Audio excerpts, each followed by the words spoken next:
लखनपुर गांव में निधि नाम की एक लड़की रहती थी। निधि पढ़ने में बहुत होशियार थी। निधि कॉलेज जाने के लिए सुबह सुबह बस का इस्तेमाल करती थी और शाम को उसी बस से वापस गांव आती थी। गांव से कॉलेज की दूरी काफ़ी ज़्यादा थी। इस वजह से निधि को सुबह जल्दी निकलना पड़ता था और शाम को आते आते देर हो जाती थी। उसी गांव के दो लड़के राजीव और अनुभव, ये दोनों निधि को परेशान किया करते थे। ये दोनों चाहते थे कि निधि उनसे दोस्ती कर ले, लेकिन राजीव और अनुभव ये दोनों शराब पीते थे, जुआ खेलते थे और सभी गलत काम किया करते थे, जिस वजह से निधि इनसे दूर रहती थी। एक दिन सुबह सुबह निधि कॉलेज जाने के लिए निकली, लेकिन शाम को घर वापस नहीं पहुंची। जब शहर से आने वाली आखिरी बस भी गांव पहुंच गई और निधि घर नहीं पहुंची, तो निधि के घर वालों को उसकी फिक्र होने लगी। उन्होंने आसपास ढूंढना शुरू किया। ढूंढते ढूंढते पूरी रात निकल गई, लेकिन निधि का कोई भी अता पता नहीं चला। अगली सुबह नज़दीकी पुलिस स्टेशन में कंप्लेन लिखवाई गई। जांच पड़ताल हुई तो पता चला कि राजीव और अनुभव को आखिरी बार निधि के साथ देखा गया था। शक के आधार पर राजीव और अनुभव को पुलिस पकड़ कर ले गई और उनके खिलाफ मुकदमा चलाया गया, लेकिन पर्याप्त सबूत और गवाह ना मिलने की वजह से और निधि ना तो जिंदा मिली ना मुर्दा, इसलिए कोर्ट ने राजीव और अनुभव को बरी कर दिया। जिन जज के अदालत में ये केस पहुंचा था, उनका नाम था जीवन सिंह राजपूत। एक दिन जीवन जी सो रहे थे। रात में करीब 1 से 2 बजे का समय हुआ होगा कि उन्हें सपने में एक लड़की दिखाई देती है। वो लड़की उनसे कहती है, जज साहब, आप तो चैन से सो रहे हैं, लेकिन मेरे कातिल बाहर घूम रहे हैं। उन्होंने मेरे साथ ज़बरदस्ती की, फिर उन्होंने मुझे मार दिया और आपने उन्हें बरी कर दिया। जज साहब ये सपना देखकर चौंक के उठ के बैठ गए। उन्हें लगा शायद केस की बातें दिमाग में चल रही थी, इस वजह से ऐसा हुआ। जज साहब फिर से सो गए। अगले दिन जज साहब कोर्ट से लौट रहे थे तो उनकी गाड़ी खराब हो जाती है। गाड़ी जहां पे खराब हुई उसके चारों तरफ घना जंगल था। गाड़ी ठीक करते करते 2-2.5 घंटे लग गए, जिस वजह से उन्हें वहां पर रात हो गई। खैर, जैसे तैसे गाड़ी ठीक हुई और ड्राइवर गाड़ी लेके आगे चल पड़ा। तभी जज साहब की नज़र गाड़ी के शीशे में पड़ी।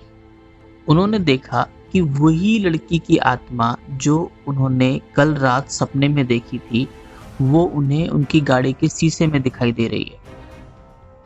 जज साहब चौंक गए।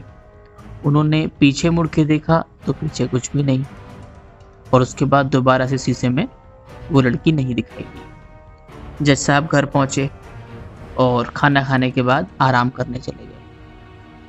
फिर से रात के 1 से 2 बजे का टाइम हो रहा था। वही लड़की फिर से जज साहब के सपने में आती है और बोलती है, जज साहब, अब मैं आपके साथ ही साथ हूँ। आपने मेरे कातिलों को बरी किया है। आपने अच्छा नहीं किया। आज उन्होंने ये चीज़ मेरे साथ करी है, कल वो किसी और के साथ ऐसा करेंगे। जज साहब चौंक के उठे।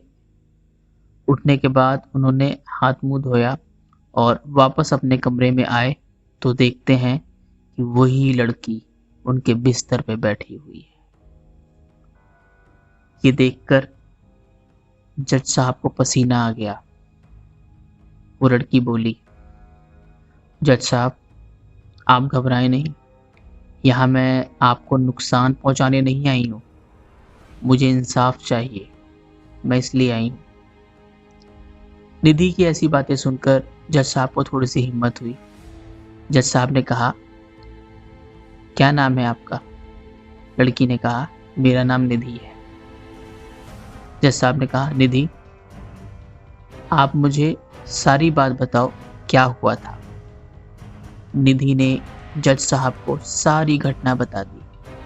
जज साहब बोले, लेकिन निधि हमारा कानून आत्मा की गवाही नहीं मानता है, तो आप ये कैसे साबित करोगे? निधि ने कहा, जज साहब आप मेरा केस फिर से खोलो, मैं खुद गवाही दूंगी। जज साहब उसकी बात सुनकर थोड़ा सोच में पड़ गए और बोले, ठीक है, मैं तुम्हें न्याय दिलवाऊंगा, मैं ये केस फिर से खोलता हूं, लेकिन इसकी आगे की जिम्मेदारी तुम्हारी है। ये सुनकर निधि ने जज साहब को थैंक यू बोला और वहां से गायब हो गई। अगले दिन एक नोटिस जाता है निधि के घर पे और राजीव और अनुभव के घर पे। अगले महीने की 15 तारीख कोर्ट देता है सबको पेश होने के लिए। कोर्ट लगा हुआ है, सभी लोग कोर्ट के अंदर मौजूद हैं। लोग इस बात से हैरान थे कि इस केस को जज ने क्यों ओपन किया है। राजीव और अनुभव जो बहुत खुशी से बाहर घूम रहे थे, वो अब थोड़ा सा परेशान हो गए कि जज ने केस क्यों ओपन कर दिया फिर से। खैर, बातचीत कोर्ट के अंदर शुरू हुई।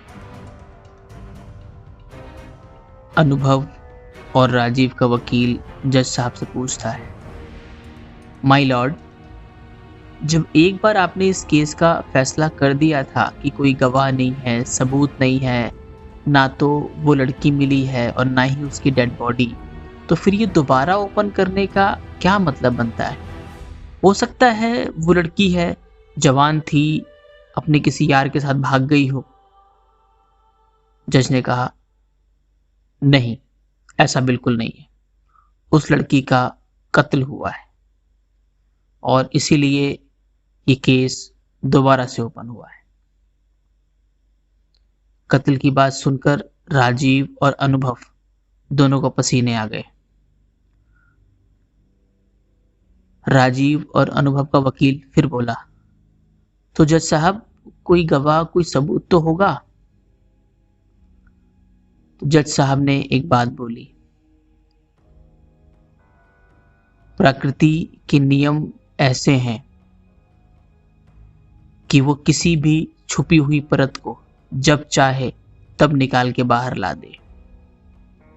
ये बातें वकील को और वहां मौजूद किसी को भी समझ नहीं आ रही थी। तभी अचानक कोर्ट में बैठा हुआ एक वकील बहुत तेजी से कांपने लगा। जज साहब समझ चुके थे कि उस वकील के अंदर निधि की आत्मा आ चुकी। वो वकील उठा, उसकी आंखों की पुतली सफेद हो चुकी थी, जिसे देखकर सभी घबरा गए। वो राजीव और अनुभव के पास आकर बोला, तुम्हें क्या लगा कि तुम कुछ भी करोगे और किसी को कुछ पता नहीं चलेगा? राजीव और अनुभव उस वकील को देखकर चौंक गए और घबराने लगे। वकील ने फिर बोला, क्यों, कुछ याद आया?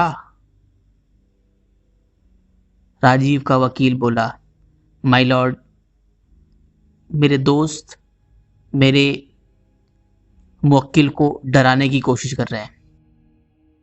जज साहब ने कहा, आप दोनों अपनी अपनी दलीलें रखो, कोई किसी को डराने की कोशिश नहीं कर रहा है। आज सच सबके सामने आएगा। उसके बाद वो वकील जिसमें निधि की आत्मा प्रवेश कर चुकी थी, उसने राजीव और अनुभव से पूछना शुरू किया। जिस दिन निधि की हत्या हुई, या यूं कहें निधि का अपहरण हुआ, आप दोनों कहाँ थे? राजीव ने जवाब दिया, हम अपने गांव में थे। वकील बोला, अच्छा, अगर आप दोनों अपने गांव में थे तो आपकी जिप्सी निधि के कॉलेज के बाहर क्या कर रही थी?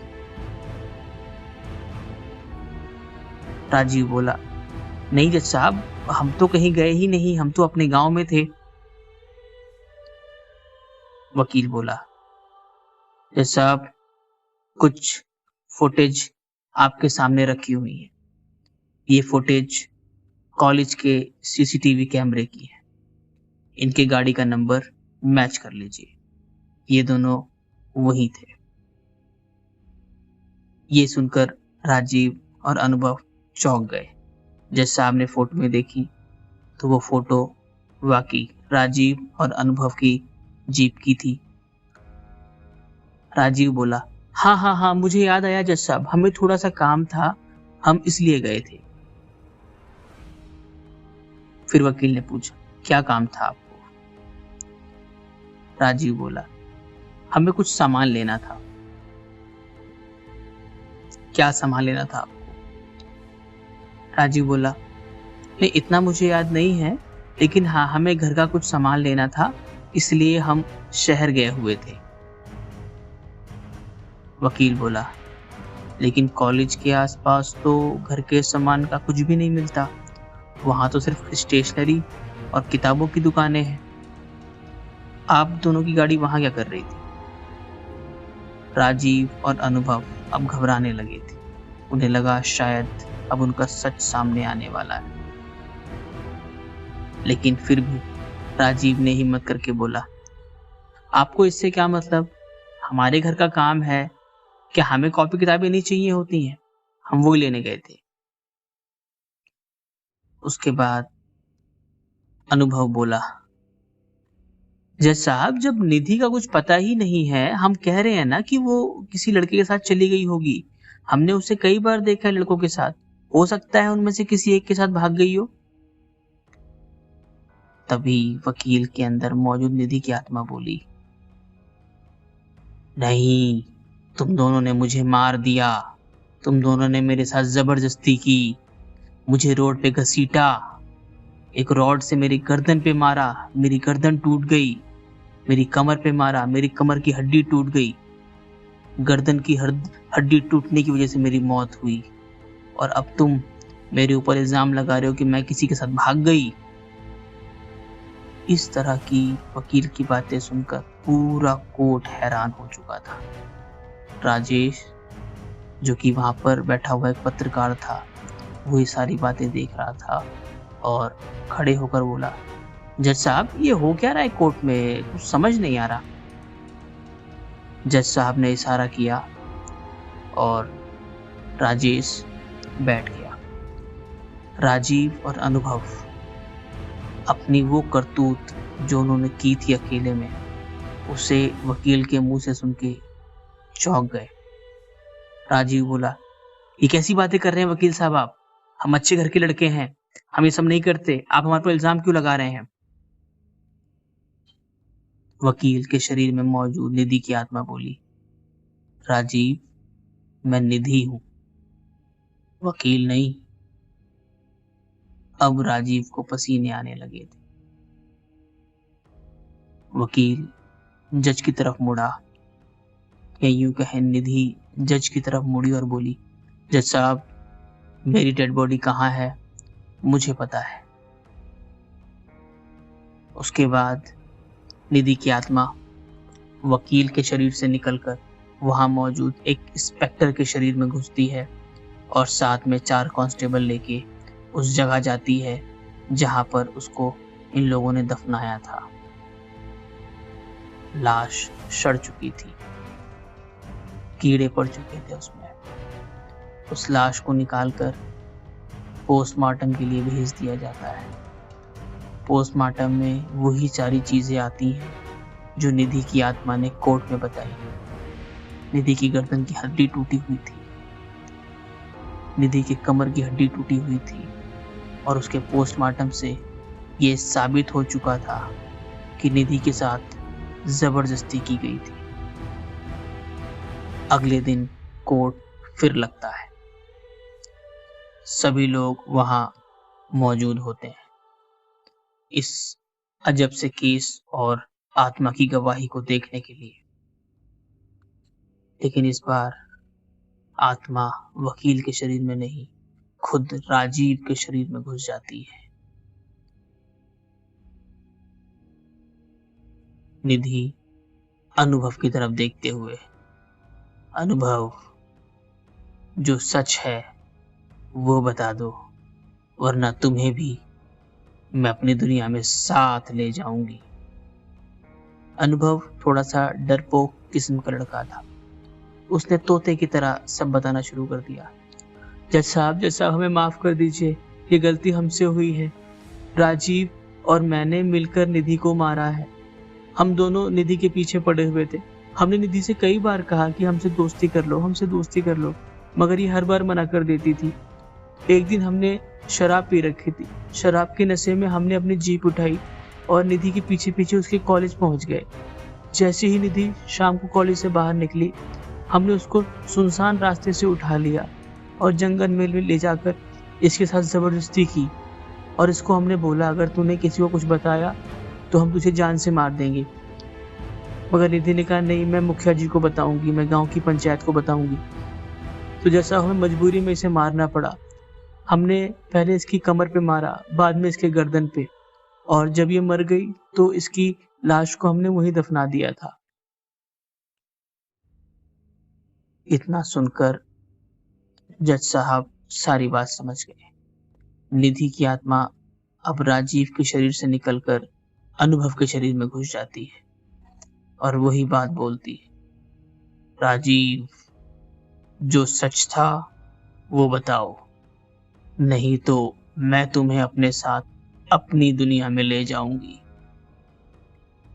अब राजीव भी घबरा गया था, तो उसने भी हाथ जोड़कर सारी सच्चाई बयां की। कोर्ट के सामने सारी सच्चाई आ चुकी थी। निधि की लाश बरामद हो चुकी थी। पोस्टमार्टम रिपोर्ट में सब कुछ साबित हो चुका था और कोर्ट ने राजीव और अनुभव को फांसी की सजा सुनाई। निधि की डेड बॉडी को उनकी फैमिली को सौंप दिया गया। उनकी फैमिली ने नियमानुसार निधि का अंतिम संस्कार किया।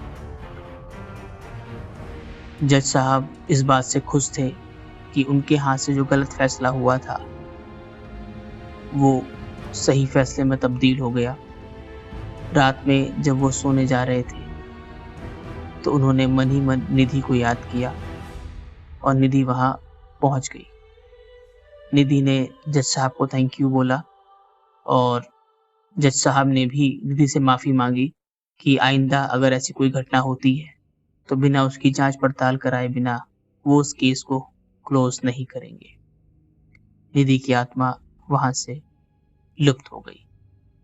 आज इस बात को 20 साल से ऊपर हो चुके हैं। जज साहब रिटायर हो चुके हैं, लेकिन आज भी ये घटना उनके जहन में घूमती है कि प्रकृति जब इंसाफ करना चाहती है तो परतें चाहे जितनी मर्जी गहरी हो, प्रकृति उन्हें निकाल के सामने ला ही देती है। अगर ये कहानी आपको पसंद आई हो तो इस वीडियो को लाइक करें, शेयर करें। ऐसी और कहानियाँ सुनने के लिए हमारे इस चैनल को सब्सक्राइब करें। बेल आइकन जरूर प्रेस कर लें ताकि नेक्स्ट वीडियो का नोटिफिकेशन आप तक पहुंच जाए। आपने समय दिया, आपका बहुत बहुत धन्यवाद।